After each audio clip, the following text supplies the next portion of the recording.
we have some of our LCCC nursing students who are wanting to celebrate Black History Month, in addition to Mr. Gavenus. And they have a very interesting presentation out here on pioneers in healthcare and African Americans who have pioneered healthcare in the United States. So I'm going to introduce Gina and Sarah, and they're going to talk for a few minutes about their presentation. And thank you to their instructor of nursing, Mary Sureno, who we connected, and we thought this would be a great tie-in. And then we'll get started with Mr. Gavenus's presentation from Selma to Montgomery. And we're really thrilled to have Mr. Gavenus here as well, who is an internationally recognized photographer, and we are so fortunate to have him here at LCC as an assistant professor. So, Sarah and Gina.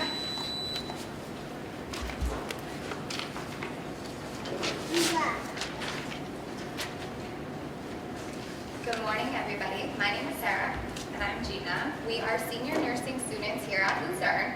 We just kind of wanted to tag along with the theme of diversity and kind of spotlight on some pioneers in African American history related to healthcare. So we just have a couple of shout outs here. Our first one, we have Mary Eliza Mahoney. She was the first licensed African American nurse in the year 1879.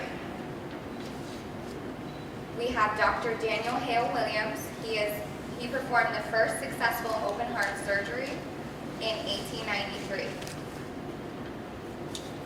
We also have Barack Obama, who signed into law Patient Protection and Affordable Health Care Act in 2010, and that helped increase insurance coverage and decrease costs for healthcare for Americans.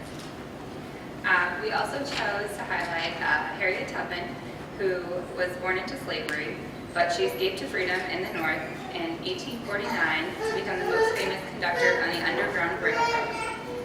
She risked her life to lead hundreds of family members and other slaves from the plantation system to freedom on the elaborate secret network of safe houses. Next, we highlight Ben Carson, who he actually earned his fame for his groundbreaking work separating conjoined twins. Both boys survived and neither suffered brain damage in his last operation. He later ran for president. Lastly, we have Rebecca Crumpler, who was the first African-American woman to earn an MD degree in the United States and the only African-American woman to graduate from the New England Female Medical College. And after that, you can go outside. We have our board set up, so it's the rest of our presentation with more information if you're interested. Thank you for having us. Thank you. Thank you very much. That's excellent. And again, I'd like to introduce Mr. Jim Gavenus. And as I said, we are so fortunate to have such a talented assistant professor and internationally recognized photographer on our faculty here. Jim? Can everybody hear me okay? Because if you've had me in class, you know I kind of wander mentally and physically. Anyway, thank you so much for coming out. And I know that some people are going to have to leave a little bit early to get to class. That's fine. Just kind of be a little bit respectful of the folks around you that are staying. We're here today to talk about Selma, Alabama. Little tiny town, and the people there, and how those people impacted the civil rights movement, the right to vote, and how they changed this country. It's an important story. For some reason, I think that maybe we brush over it too quickly in our history books. Sometimes I look at a big old history book, there's a couple pages on the civil rights movement. We all know the words, but we don't know what happened. And if we don't recognize what happened, acknowledge how we mistreated people, then we risk the chance of history repeating itself. We have to know this. We have to accept it so it never happens again. The story I'm going to tell you deals with a lot of stuff. There's brutality, there's violence, there's commitment and sacrifice, there's certainly strength, there's courage. All this wound up into one story, basically, that I'm going to tell you today. That's a lot of drama for one story. It's probably one reason why I keep going back to Selma and been going there for like 20 years. Every time I go, I find myself on a different couch at somebody's house that I've never met before, and they share this story with me that is more tragic and horrific than anything I've ever heard in my life. Because I've heard these stories, I also feel an obligation to share their stories. So what I'm going to share with you today, they aren't stories that I searched the internet for. They aren't stories I watched movies about. These are stories that have been told to me from people that I'm really proud to call friends. Leaders of the civil rights movement, folks that worked directly with Dr. King, right? Strategizing and planning the movement shared these stories with me. But also the foot soldiers. These are the people, their names are never going to make a history book unless I write it. But these are the people that were on the front lines day in and day out. They were jailed. They were beaten. I have friends of mine that were whipped with chains taking their children to school. Imagine that. Just trying to get your kids an education and you're whipped with chains, and the next day you get up and you do it again. I have friends of mine that had their homes, their churches, their businesses set on fire and bombed. All because of the color of their skin. It's crazy. I even have friends that had family members, loved ones killed at this time because of the color of their skin. So it's an important story that we need to face up to and talk about. Okay? I'm basically going to tell you about one particular event that became known as Bloody Sunday and how that changed our country and the right to vote. But in order for you to appreciate that, you got to have some idea of what the climate was like, what living at that time was like. And this was going on in other parts of the country, but I'm going to talk to you about Alabama. Right? Hatred filled the streets. There was a great deal of violence. Right? There was a division of people, mostly because of race. But it was hate-based. And anytime we have a division of people, we also have a division, and you're going to find that your communities are going to fall apart. And soon your country will fall apart. So this is important. Very important. So we got to know what it was like at that time. Segregation existed, right? We have separate water fountains, separate schools, separate restaurants. We have separate rules, separate laws. The way that these laws are enforced are completely different based upon the color of your skin. I know a woman was a little girl. She was raped by her mother's employer, a white man. You know the justice she got? She was told to keep her mouth shut, or your mama will lose her job, we're going to burn your house down, and we may kill you. That was 1965 in Selma, Alabama.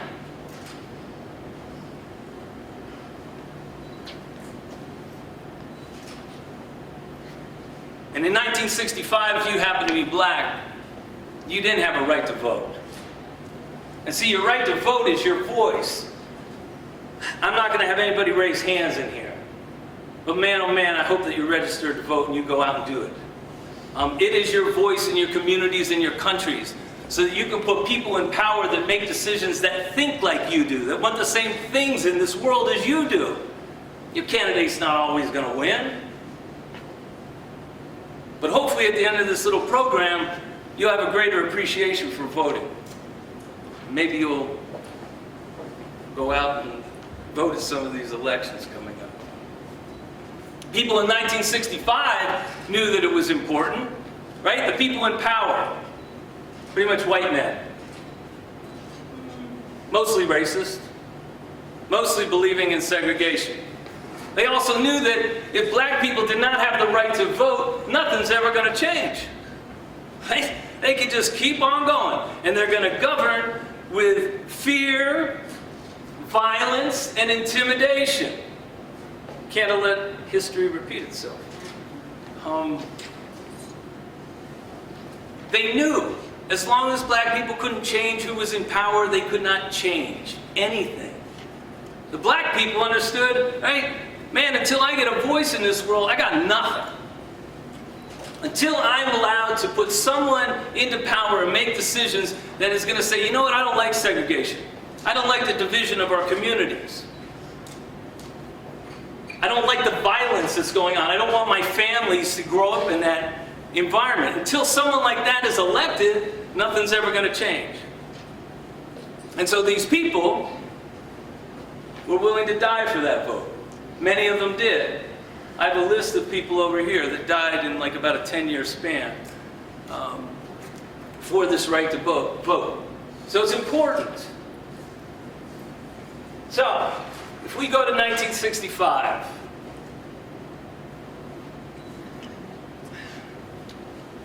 Dr. King sends a man by the name of James Reeb to this little small town of Marion, Alabama. It's not too far from Selma. He sends him there to talk about this nonviolent movement that he's leading, right? Well, Reverend Orange is almost immediately arrested. And they decide they're going to kill him. We're going to hang him for coming here to talk about nonviolence. So the public is outraged. In a nonviolent movement, people take to the streets and they march. That's what they do. So they gathered rather quickly. It was a night march, which was a little bit more dangerous. But the people in the march quickly knew that it was different. It wasn't just the local police there that were going to be breaking up that march at some point. There were police there from surrounding cities and counties and state troopers. The beatings were brutal, more so than usual. 2 people that were beaten were the mother and the grandfather of a man named Jimmy Lee Jackson. Jimmy Lee Jackson was a deacon in the church and a veteran of the U.S. Army. He fought for our country. When he saw his mother and grandfather beaten on the ground, he went to help them. Everybody in this room would do that for your parents. The state trooper shot him in the stomach. He would die soon afterwards. Right? They're getting ready to hang James Orange. James Orange is in a jail cell. They tied a noose and hung it over his bed. This is not like centuries ago, folks. This is 1965. People are angry. A man by the name of James Bevel shouts out that we need to carry the body of Jimmy Lee Jackson all the way to Montgomery and leave it on the steps of the Capitol for the world to see what is happening here. Leaders of the movement get together and they decide that they are going to have a march. They're going to go from Selma, Alabama, almost 55 miles to Montgomery, March 7th, 1965. About 500 people gather there. They're lining up 2 by 2. They would be led by 2 men, Hosea Williams and John Lewis. John Lewis is one of the most courageous people you'll ever meet. One of the best Americans you'll ever meet. And if anybody tells you any different, they don't know what they're talking about. He sacrificed for this country. He didn't think he was going to make it to Montgomery. He thought he was going to be arrested at some point. So if you see pictures of John Lewis, he's got a little backpack. He's got a couple apples in there to eat. He put a Bible to read. Pen and paper to write with. And they set out through the city of Selma, peacefully. Right? They get to this bridge, the Edmund Pettus Bridge. Right? It leads you out of Selma, puts you on the highway to Montgomery. As they start going over that bridge, when they got to the very top, the Reverend F.D. Reese will tell you that he saw a sea of blue. Men on horseback, men with billy clubs. What they didn't know As has been said to me, anybody that wanted to beat up black folk that day could come out. The local furniture store opened its doors and handed out the legs of chairs and tables to people to beat the marchers when they came over the bridge. I saw one of those not too long ago. It had barbed wire wrapped around it. This is America, folks. 1965. Can't let history repeat itself. They continue down. They're confronted by the head of the state troopers and Jim Clark and his posse. They tell John Lewis, you guys have to go back to your church. You got 5 minutes to do so. John Lewis says, can we kneel down and pray? And the order is given to attack.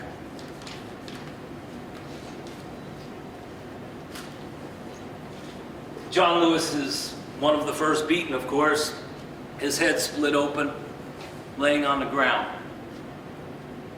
The horses started going into the crowd of people, stomping on people, men, women, children, elderly.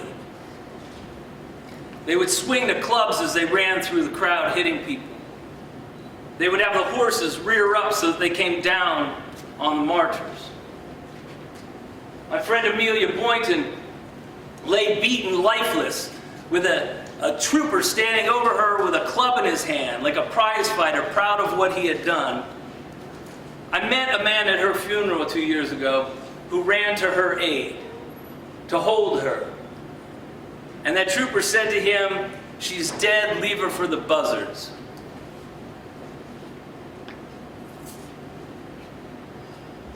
Tear gas was shot into the crowd. People were choking. They couldn't see. Oh, I didn't put the pictures up. Got carried away. Yeah, please, sorry. Tear gas is shot into the crowd, right? People don't know if they're running into danger or out of danger. People are choking. Their eyes are burning. They can't breathe. Right? There's little children running around. Adults are trying to pick them up and run with them, but they're going too slow. People are catching them, beating them. So the children ran on their own. One little girl, about 13 years old, runs into a state trooper, face to face, through all the chaos, all the screaming. That man, one of them, could have picked that girl up, right? Take her out of that chaos. People in here have brothers and sisters, maybe children, 13 years old. He raised a club up over his head and beat her across the face. What kind of human does that? What kind of person? How much hate do you have to consume you? That you think that the right thing to do in any circumstance is to raise a club over your head and beat a young girl across the face with it. This was Selma, Alabama, 1965, folks. This is how it was daily. People will remember and talk about Bloody Sunday, but this is how they lived. If you look in the history books, there's no second page. It ends there, but it didn't. These people were chased back to their churches. Anybody who came out that night was beaten. And people were looking for their loved ones. They didn't know where they were. People ran back to Brown Chapel.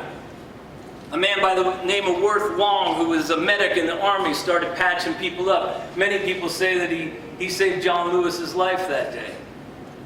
What they didn't know is that outside, right, the posse, right here, they're surrounding the church. You know what they're doing? They're talking about burning it down with the people inside. United States of America, 1965. I love this country. Don't think I'm telling you that I don't. I'm just telling you facts. Phone rings in there, right? It's Dr. King. He tells F.D. Reese, he says, I hear you have a little bit of a situation going on there.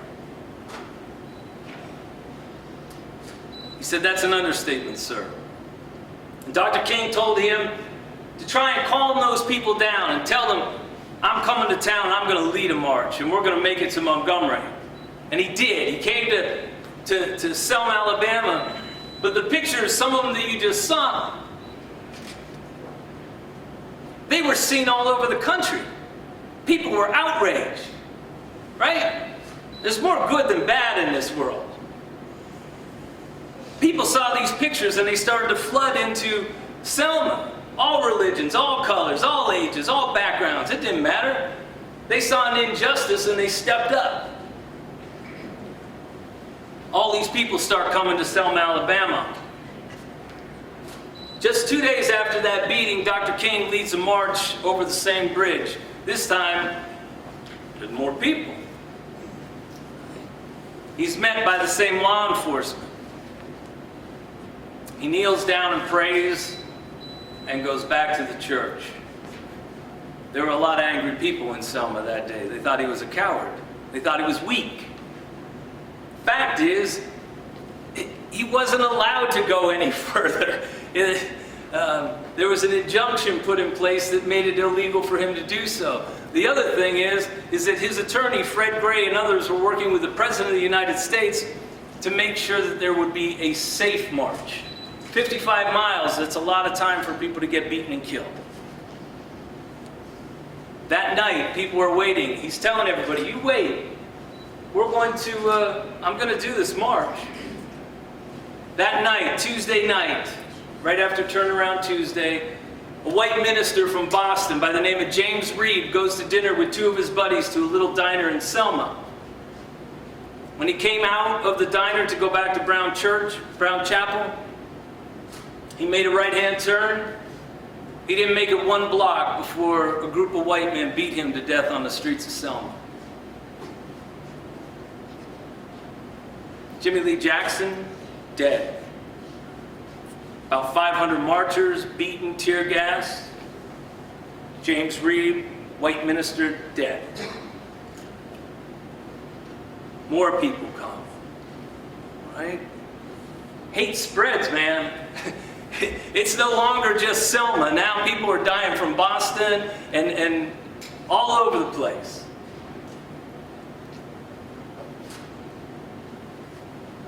President Johnson addressed the nation and said the hate's got to stop, man.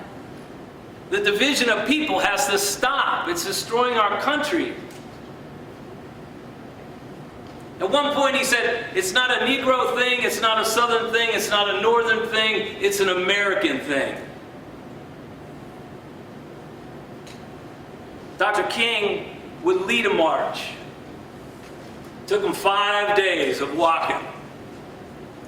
5 days. At night, people like Bob Dylan, Joni Mitchell and all would come and play for them and kind of cheer them on to keep on going. When they arrived in Montgomery, there were 25,000 people marching. That's not counting the people that were already there just waiting for them to ride. What started out as somewhere between 400 and 500 people on that bridge, in a very short period of time, snowballed and grew into tens of thousands of people. All walks of life. All for the same thing. President Johnson asked that the National Voting Rights Act be passed. And in August of that year it was. Everybody was celebrating in Montgomery. We made it. Life was good. They had never dreamed there was going to be so many people there supporting them. But they had to get back to Selma, right? They weren't going to walk another 55 miles back, so they were carpooling. A white woman by the name of Viola Liuzzo, who was sitting in her living room and saw what had happened on Bloody Sunday, kissed her children goodbye and said, I have to go. She was driving a black man back to Selma when she passed a car of Klansmen who gunned her down and killed her on the side of the road.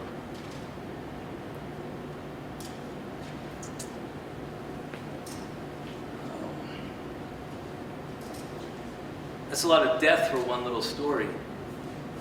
A lot of people sacrificing. That's how nothing comes easy. The people of Selma put it all on the line. They were willing to die for these rights. They were willing to die to make the world better. For all of you. For everybody. Who the heck wants to live like that? Where there's that division, that hatred. And for what?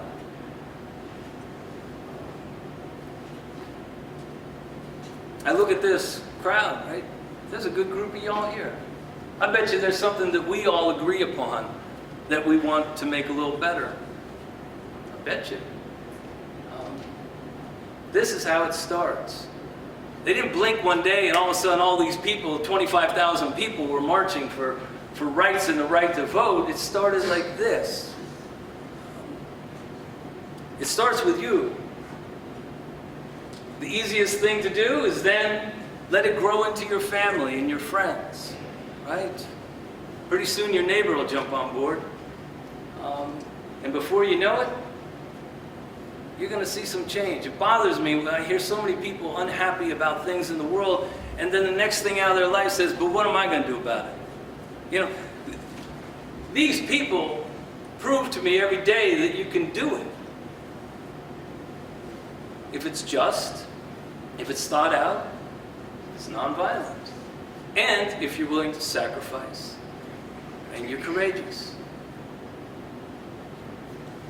You know, I don't think my son's here anymore. Just thought of something. It's too quiet for him to be here. You know, I just thought of this. Every night he asks me to read to him, right?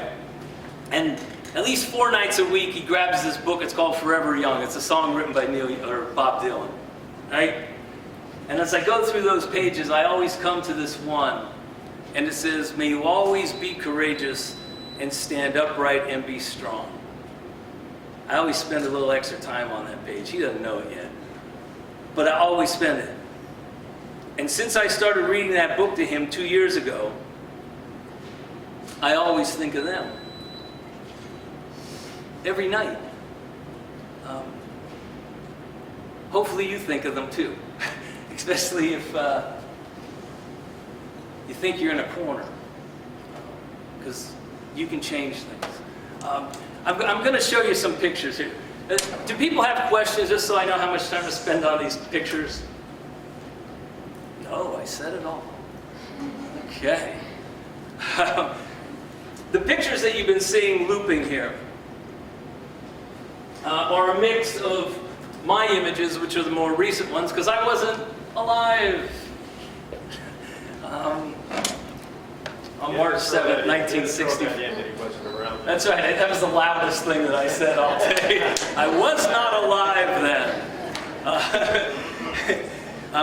But the images that you see that are from that time period are from a photographer by the name of Spider Martin. About 2 years ago, his daughter allowed an exhibit of Spider Martin's work be shown here at the gallery. Before that, the only place that you could really see it would be the Smithsonian. His pictures are powerful. He was a wonderful photographer. Let's see if I get this right with the buttons. See if I go the right way. Okay, yeah. But he was also courageous. You see, here's the deal. He worked for a newspaper. Right? They told him to go cover these events, and all of a sudden, he saw these events and saw it as an opportunity to teach the world what was going on, to help the course of change.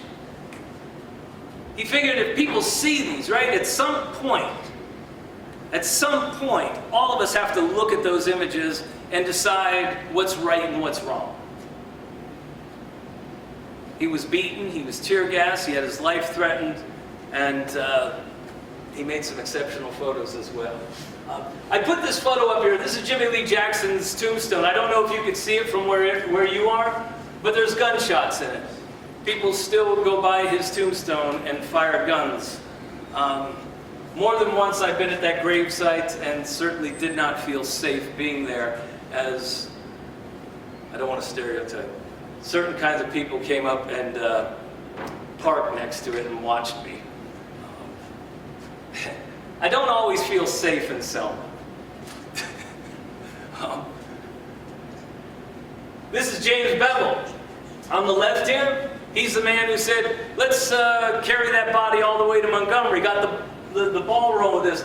And that larger man in the back is Reverend James Orange, who they hung for talking, we're going to hang for talking about nonviolence.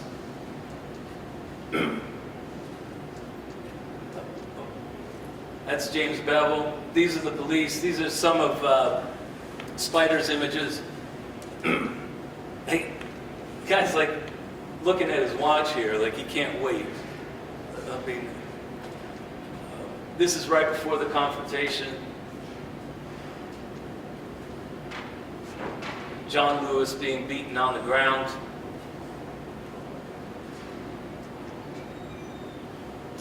This happens to be my friend Amelia Boynton right here.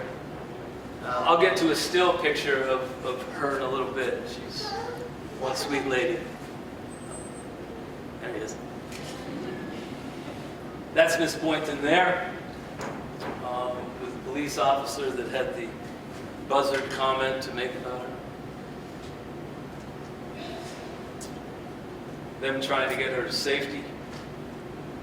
She just died recently. She was about 109 years old. I went to visit her about a year before her death, right? And I'm sitting in her house with her, and she said, how long are you going to be in town, Jim? I'd love you to come and see my new project. And I said, new project? Miss Boynton, you're 108, man. Let's take it easy. She said, God's keeping me around here for something, and I don't think it's to sit on my couch. So she started this program where once, twice a week, she opened her doors up, and young people from the elementary school would come, and she would sit with them and talk to them. She's beautiful. Tear gas is real.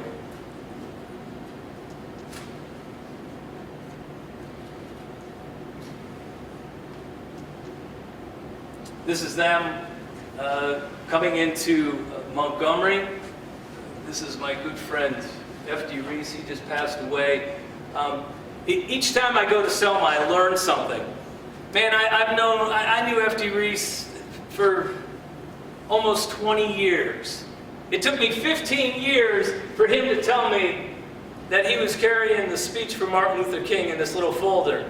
I was in his office one day and he opened up the folder. He says, you recognize this? And I was like, oh gosh. He's the handsome gentleman with the hat there. Coretta. This is the gravesite on the location where Miss Leuzo was killed. I know her family, and they've never gotten over this. They've never gotten over this. Like oftentimes with trials, they say awful things about people to try and convince you of what is right and what is wrong.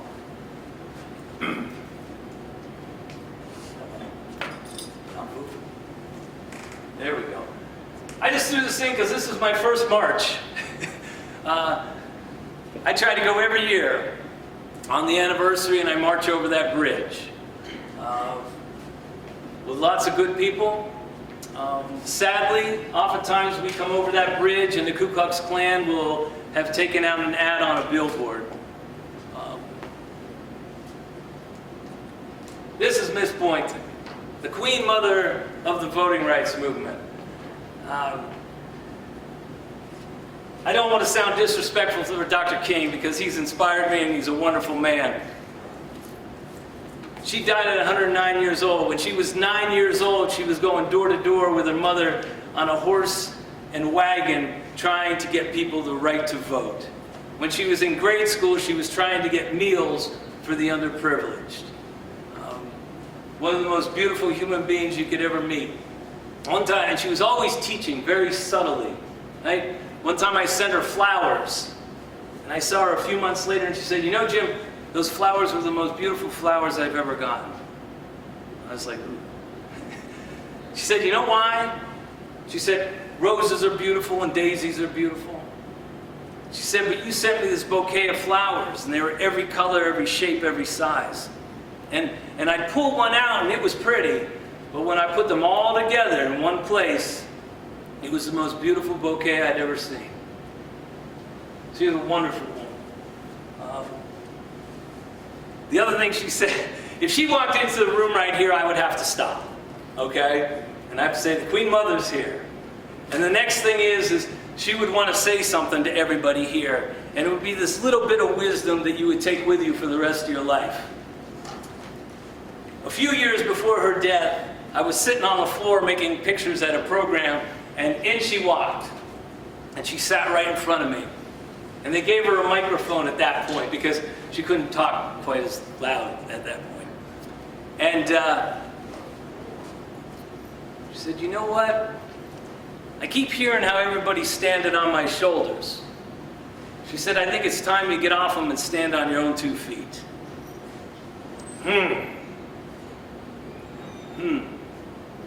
We all can do it. She was kind of telling us, right? Somebody's got to pick up the torch. Someone's not going to always take you by the hand. Someone else isn't always going to take the beatings and make the sacrifice. Sometimes it has to be you. John Lewis. He's wonderful, man. I said it earlier. He is one of the most courageous Americans. He sacrificed for this country. And occasionally I hear people say something otherwise, and it really bothers me that somebody would say something like that. If you see him today, he still wears the giant scar across his head. This is Teresa Burroughs, a name you'll never, I doubt you'll find in a history book.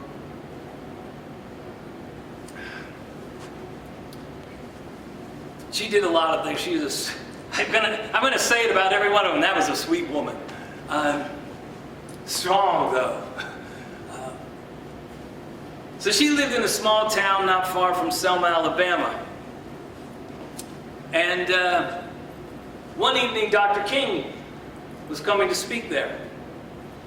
At that time, there were only 3 roads out of her town.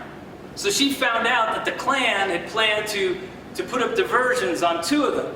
So there'd only be 1 road out, and they intended to kill him. So she goes to the church, and she says, Dr. King, you can't leave. You got to come to my house. She had this little tiny corner house. And he did. Well, what happened is the Klan were all lying down that road. When he didn't show, they started looking for him. They knew he was still in that town somewhere, so they went into that town and they started burning down the black churches, saying, bring him out. Well, all the people in the surrounding communities, right? They knew where he was. They also knew that pretty soon they were going to narrow it down. So they all went to Miss Burroughs' house. And they made a human chain. They locked arms and they made a circle, a wall around her house, and they stood there all through the night. Cars pulled up. Trucks, cars. And they said that when people would light their cigarettes, the glow would light up the inside and they'd see the white hoods and the guns in there. I asked some of those people, like, how can you do that, right?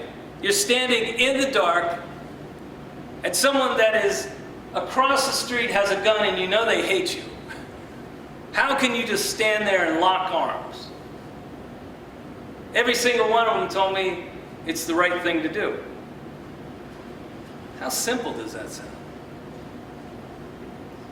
What else are we going to do? It's the right thing to do. I think the amazing thing about that story is I know they would do it for any one of you. It didn't have to be Dr. King.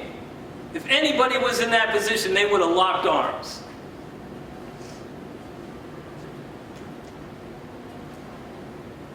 She lived across the street, so she was there. This is Fred Shuttlesworth. If you happen to fly into Birmingham, the airport is named after Mr. Shuttlesworth. He had his home bombed, his church bombed. I was asked to be Fred's photographer for his funeral, which was a big deal. All kinds of dignitaries, right? Secret Service were everywhere. I went to a church where they had his body laid out. And after about 3-4 days with the Secret Service, they knew me, right? So it wasn't like, let's check you, let's do all this. It was just like, hey, Jim, how are you?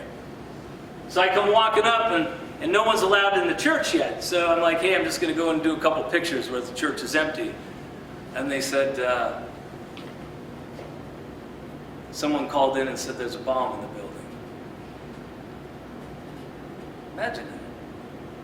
They're trying to blow up a man that's already passed on. See how crazy hatred is? That's nuts. Someone's willing to maybe die themselves going there or get caught, thrown in jail. But see, if you're consumed with hatred, you don't care about anything else. You don't care about your family, friends, nothing. That wasn't very good English. This is Colonel Stone. See all these guys in the movement, they had no bodyguards. They didn't have Secret Service. He was Fred's bodyguard. And so they would put a person, if Fred's house was here in the middle, they would put one person and they would stay up all through the night on each corner. But one evening the Klan came down the street and they threw a bomb up on Fred's porch. Colonel Stone ran. He grabbed that bomb off the porch. He didn't just chuck it out into the street. He ran with the bomb to a place where it wouldn't hurt anybody. That's courage. Oh man, Miss Alice West. Miss Alice West fed the marchers, right? Some people had families and stuff, right? So you couldn't be out there getting beaten and thrown in jail. I've met people that they showed up in jail one time and their wife was already in there. And they're like, no one's with the kids. And when are we getting out? Somebody took care of it. But she fed the marchers. One of the things she told me, and you need to know this, because this, I don't want you to confuse this as a white versus black thing. It's a hate thing, okay? She told me, she said, at night, white people would come up and they would put bags of groceries on her porch. They couldn't do it during the day because then their house would be burned down. The other thing she said to me the first time I met her, and I've never forgotten this. First time I meet her, she invites me into her home. I sit on the couch. She offers me something to drink, right? She's telling me these stories, and my eyes start to tear up. And she finishes, and I look at her, and I said, you know I didn't do this to you, but how is it that you cannot hate me? She didn't hesitate. She said, it has to stop somewhere, and it's stopping with me. She said, I cannot control the whole world, but I can control myself and my family. And she said, if I hate you, my children are going to hate you. And my grandchildren will hate you. And she said, I'm done with hate. She's an incredible lady. Oh man, Miss Annie Cooper. Miss Annie Cooper. This is how it happened. We still have time, right? Because we go quarter after? Yeah. Something like that? Yeah, sure. So this is how voting worked there. If you're a white person, you walk in the front door, you do your little thing, right? Out the door, just like we do now. Registering's quick, it's easy. It's not like going to the dentist, right? But if you were black in Selma, you had to go to the side door. And the lines would end up being a block long. And when you're in that line, it wasn't unusual they come by and they would beat you. They would throw you into jail. And if your employer saw you in that line, you often lost your job. Jesse Jackson said, Miss Cooper didn't get the memo that it was a nonviolent movement. One day when Miss Cooper was in line, Sheriff Jim Clark started coming down with his club, and he was beating people, and she stepped out of line, and she said, "We are not afraid of you." And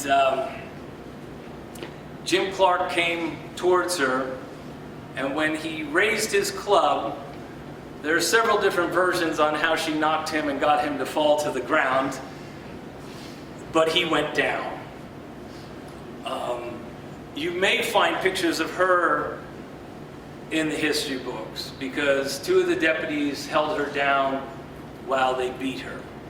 And then they threw her into a police car and they took her down an alley and they beat her more.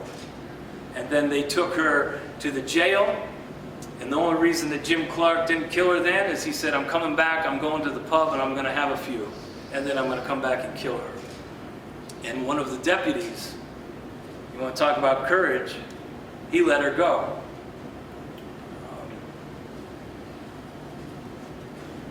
Miss Annie Lee Cooper. Who else do we have here? This is C.T. Vivian.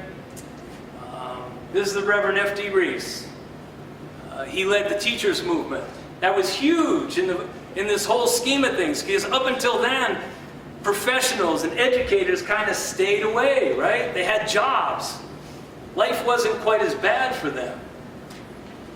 So when one day, Reverend Reese says, "We're walking out of school and we're going to march to the courthouse," and they all walk out, it became a huge, huge thing.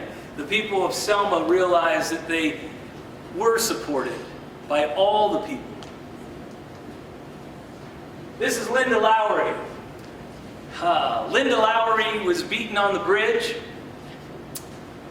She came back on turnaround Tuesday, bandaged, and then she marched the entire march. Her birthday was while she was finishing the 5 days.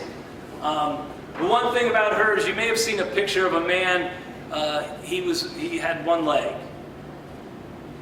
And it was a picture that Spider Martin made. When she arrived and she was bandaged, he was a white man. And he told her, "As long as you stand next to me, I'll never let anyone ever touch you again."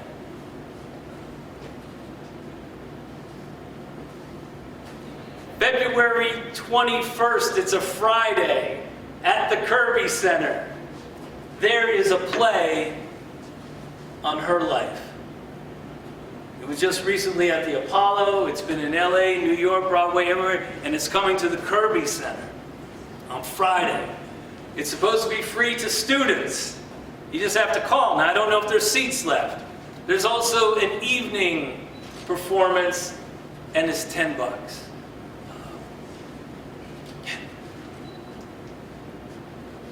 This is Martin Luther King's sister. Being that I'm a photographer, and there's some photography students here,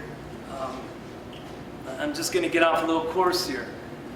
The way I work, the only way that I can make images is if people accept me. They take me in, right? I can never know any of these stories if people don't invite me into their home. I have to build that trust.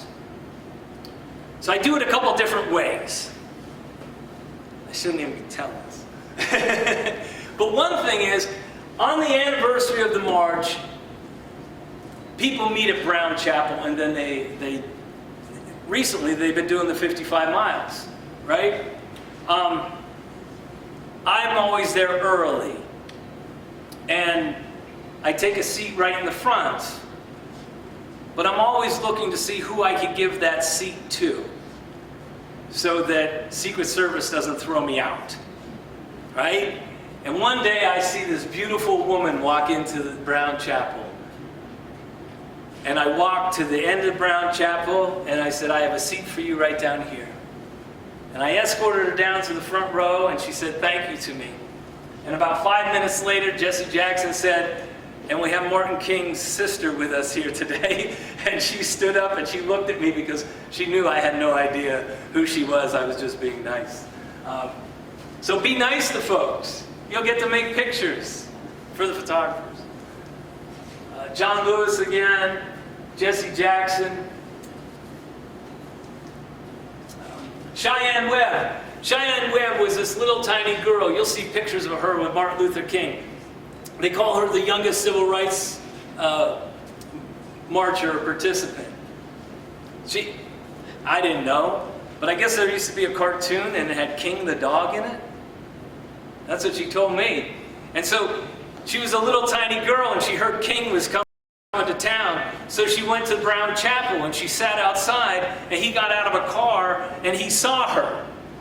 She had no idea who Martin Luther King was, but he took her by the hand and said, "Come on inside with me."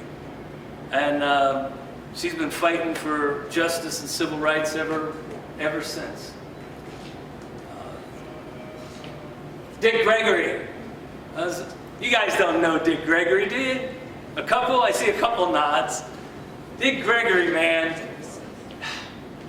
In a time when it was really tough to make it, right, as a black person, he made it. He was an entertainer. He had cars, he had houses, he had everything. He went to Selma, Alabama to see what the heck was going on there. He showed up with his wife, who I think was 8 months pregnant at the time, and they beat the both of them and threw him in jail. He quit being an entertainer. He joined the civil rights movement. When we had the exhibit here of Spider Martin's photographs, the National Voting Rights Museum donated artifacts. One of the things that they let us exhibit was his jail shirt from that day when he was beaten with the bloodstains on it. They beat his wife, 8 months pregnant. Nobody was safe. I met a woman one time and she told me, I met two people. I meet this woman and she tells me how she was being beaten on the ground holding her newborn. And at some point she just reached out her hand and handed her baby to a complete stranger and said, "Care for my baby," because she thought she would die there on the street. The Armstrong barber. His children were the very first to integrate schools in Birmingham. I met this man walking over the bridge one day. It was only me and him. The whole bridge is quiet. It was like out of some creepy movie. There weren't even cars. And I said to him, I said, "You from Selma?" He nodded. And I said, "By any chance were you here in 1965 for Bloody Sunday?"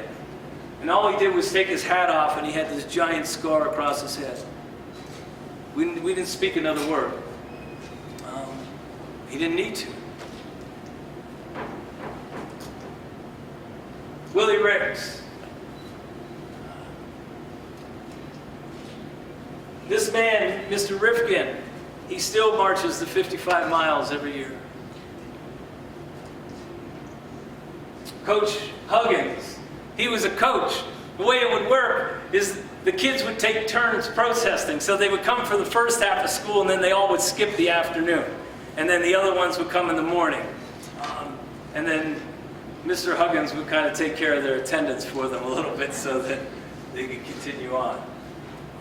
But that's the entrance that he went through when he finally was able to register. This is Fred Gray. He's the attorney for Dr. King. An interesting man to talk to find the behind-the-scenes stuff, right? The dealings with the president and the president's counsel, flying in little planes and the discussions that are made and deals that are being made. I always put, she knows. It can all be happy stuff too. So, there's some of the pictures. I didn't go through all of them. Some of it's kind of quick, but does anybody have any questions? I kind of get on a roll sometimes. Oh, yeah. Kind of a what-if question. John F. Kennedy said that those who make peaceful revolution impossible make violent revolution inevitable. So if at that time that the powers that be had not conceded to those during the civil rights era, from your perspective, even with like the moral and religious integrity they had, do you believe that those protesters would have inevitably turned violent?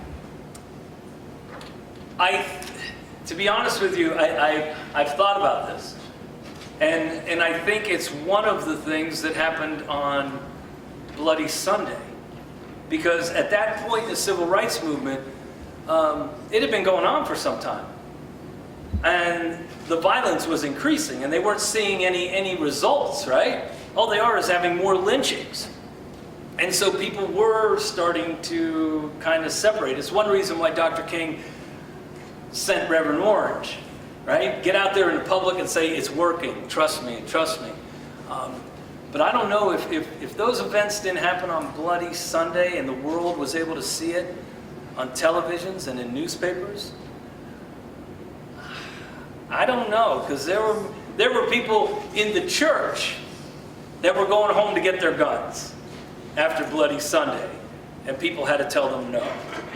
And so I'd like to think they would have stayed nonviolent.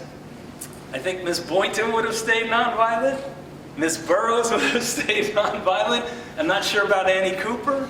But we were going in a bad direction. And I don't want to get political with people, but we're divided. We don't have to be. We make that choice. Politicians don't make that choice for us. But if we're not careful,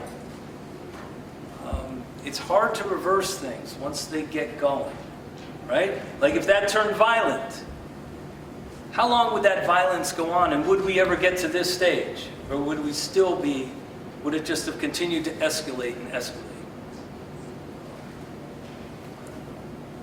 Is anybody else? Tickle the person next to you, so you raise their hand, and I'll put them on the spot. All right.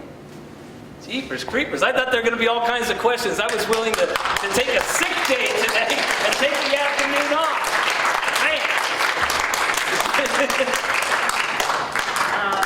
I guess we're having a photography class, folks.